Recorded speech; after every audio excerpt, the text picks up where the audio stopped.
J'ai des hauts et des bas, un peu comme tout le monde. Peut-être plus que les autres. Je peux être difficile à comprendre. J'ai pas envie d'avoir constamment quelqu'un derrière moi. Mais tu connais ton enfant mieux que personne et tu penses qu'il agit différemment de d'habitude. Qu'il n'est pas capable de dormir ou qu'au contraire, il dort trop. Qu'il s'éloigne de ses amis.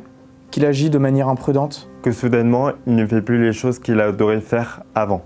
Il n'y a peut-être pas lieu de s'inquiéter, ce n'est peut-être rien de grave.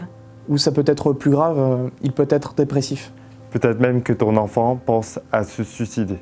Ça arrive plus que vous ne le pensiez, plus que ça devrait arriver. Donc si tu penses que ton enfant agit différemment, qu'il a l'air d'être quelqu'un d'autre, dis quelque chose. Dis qu'est-ce qui ne va pas, comment est-ce que je peux t'aider? Et demande-lui directement. Est-ce que tu penses au suicide? Ce n'est pas blessant de demander, au contraire, ça aide. Quand les gens pensent au suicide, ils veulent que quelqu'un leur demande. Peut-être que tu as peur de faire pire en leur demandant, mais crois-moi, ça ne fonctionne pas comme ça. Ça ne blesse pas de demander.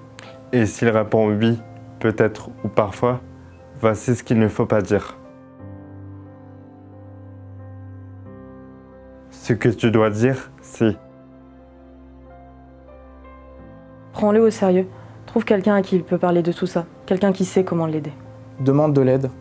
Parle-en à un médecin, psychologue, psychiatre, mais ne le laisse pas tomber. et faire en sorte que ton enfant ait toujours quelqu'un vers qui se tourner, en qui il peut avoir confiance. Et une dernière chose, si tu penses que ton enfant est sur le point de se faire du mal, ne le laisse pas seul. Emmène-le ou appelle les urgences.